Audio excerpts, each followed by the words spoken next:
اعوذ باللہ من الشیطان الرجیم بسم اللہ الرحمن الرحیم رب اشرح لی صدری ویسر لی امری واحلل عقدۃ من لسانی یفقہوا قولی۔ نبی کریم محمد مصطفیٰ صلی اللہ علیہ وآلہ وسلم ارشاد فرماتے ہیں کہ جب انسان کی زندگی پوری ہو جاتی ہے تو اس کے اعمال رک جاتے ہیں، یعنی جب انسان کی روح اس کے جسم سے باہر نکل جاتی ہے تو اب وہ کوئی ایسا کام نہیں کر سکتا جس کے ذریعے سے اس کی روح اور بلند مقام تک پہنچ سکے۔ اس کے بعد رسول خدا صلی اللہ علیہ وآلہ وسلم ارشاد فرماتے ہیں کہ جب انسان کی روح اس کے جسم سے نکل جاتی ہے وہ کوئی عمل تو انجام نہیں دے سکتا، لیکن کچھ کام ایسے کر کے جا سکتا ہے کہ جس کے ذریعے اسے ثواب جاریہ ملتا رہے گا۔ ان 3 کام میں پہلا یہ ہے کہ جو اس کے پاس علم ہے وہ لوگوں میں پھیلائے۔ جیسے ایک انسان قرآن کا استاد ہے یا مفسر قرآن ہے، اسے چاہیے کہ لوگوں کے درمیان میں وہ بچوں کو بڑوں کو پڑھائے تاکہ وہ قرآن پڑھنا سیکھ سکیں، تفسیر کرنا سیکھ سکیں۔ دوسری چیز یعنی اگر کسی کے پاس زمین یا کوئی ایسی چیز ہے جسے وقف کیا جا سکتا ہو، جیسے مسجد یا امام بارگاہ کو وقف کرنا یا ایسی جگہ کو وقف کرنا جہاں پر یتیم بچے پڑھتے ہوں۔ اور تیسری چیز وہ ہے کہ انسان اپنی اولاد کی نیک تربیت کرے تاکہ وہ آپ کے ثواب جاریہ کا باعث بن سکے۔ جب یہ پتہ ہو کہ انسان کی موت کبھی بھی آ سکتی ہے تو پیسہ دولت اولاد کے انتظار میں رہنا بے وقوفی ہے۔ ثواب جاریہ کے لیے سب سے بہترین آپشن یہی ہے کہ سیکھو اور سکھاؤ۔ فی الحال میں نے اپنے آپ کو اور اپنے والدین کو نظر میں رکھتے ہوئے احکام دین کا سلسلہ شروع کیا ہے، جس میں ہم آیت اللہ العظمیٰ سید علی سیستانی اور آیت اللہ العظمیٰ سید علی خامنہئی صاحب کی توضیح المسائل کو بیان کرنے کی کوشش کریں گے، وہ بھی پریکٹیکل کے ساتھ۔ چلیے شروع کرتے ہیں آیت اللہ العظمیٰ سید علی سیستانی صاحب کے پہلے مسئلے سے۔ توضیح المسائل میں سب سے پہلا جو ٹاپک ہے وہ ہے احکام تقلید سے متعلق۔ چلیے احکام تقلید کا پہلا مسئلہ جانتے ہیں۔ ہر مسلمان کے لیے اصول دین کو از روئے بصیرت جاننا ضروری ہے، کیونکہ اصول دین میں کسی طور پر بھی تقلید نہیں کی جا سکتی۔ دوستو اصول دین 5 ہیں، ہم بچپن سے ہی پڑھتے ہوئے آ رہے ہیں کہ اصول دین 5 ہیں اور فروع دین 10 ہیں، اور یہ جو اصول دین ہیں مثلا اول توحید، دوسرے عدل، تیسرے نبوت، چوتھے امامت اور 5ویں قیامت، ان میں ہم کسی کی بھی پیروی نہیں کر سکتے۔ اس کو ہمیں خود اپنی فکر کے ذریعے سے، اپنی سوچ اور سمجھ کے ذریعے سے، جو اللہ نے ہمیں عقل دی ہے اس کے ذریعے سے سمجھنا ہوگا، اور ہم یہاں پر کسی کی بھی تقلید نہیں کر سکتے۔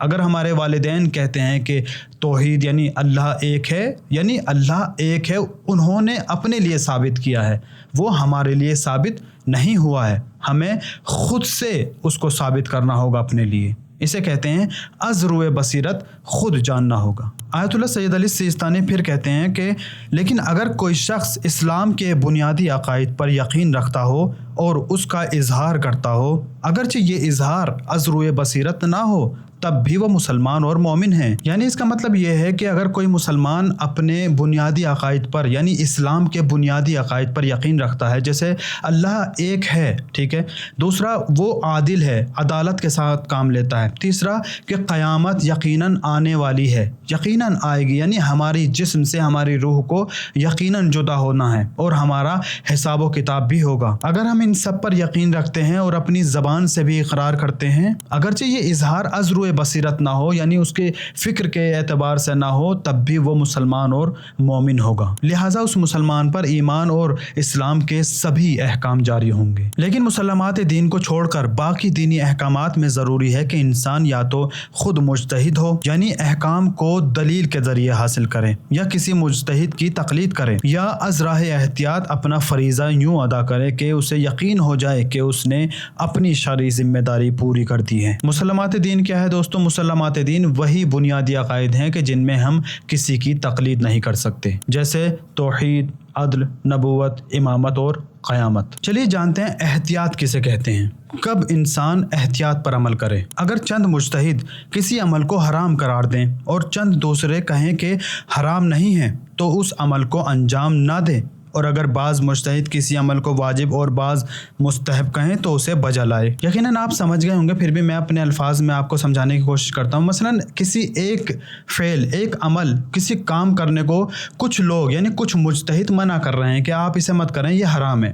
کچھ مجتہد کہہ رہے ہیں کہ اسے آپ جو ہے کریں گے تو کوئی مشکل نہیں ہے، ٹھیک ہے، حرام نہیں ہے۔ تو یہاں پر جو انسان احتیاط کرنے والا ہے اسے چاہیے کہ اس کام کو انجام نہ دے، لیکن ایک کام کے لیے کچھ مجتہد کہہ رہے ہیں کہ اس کام کو کرنا واجب ہے، اور کچھ مجتہد کہہ رہے ہیں کہ اس کام کو کرنا مستحب ہے، تو یہاں پر احتیاط کرنے والے کے لیے ضروری ہے کہ اس کام کو انجام دیں۔ یہ ہے دوستو احتیاط کا مطلب۔ لیکن دوستو جو انسان مجتہد نہیں ہے اور احتیاط پر بھی عمل نہیں کرتا، اس پر واجب ہو جاتا ہے، ضروری ہو جاتا ہے کہ وہ ایسے فرد کی تقلید کرے جو مجتہد ہو۔ یہ تھا آپ کے سامنے آیت اللہ العظمیٰ سید علی سیستانی صاحب کا ایک مسئلہ، جو ان کی توضیح المسائل کا سب سے پہلا مسئلہ ہے۔ چلیے بات کرتے ہیں ان لوگوں کے لیے جو آیت اللہ العظمیٰ سید علی خامنہئی صاحب کے مقلدین ہیں۔ دوستو رہبر معظم کا جو استفتاح ہے اس میں بھی پہلا جو ٹاپک ہے وہ احکام تقلید کا ہے، اور اس میں سوال کیا گیا ہے کہ کیا تقلید صرف ایک فکری مسئلہ ہے یا اس کے شرعی دلائل بھی موجود ہیں؟ تو رہبر معظم سید علی خامنہئی صاحب جواب دیتے ہیں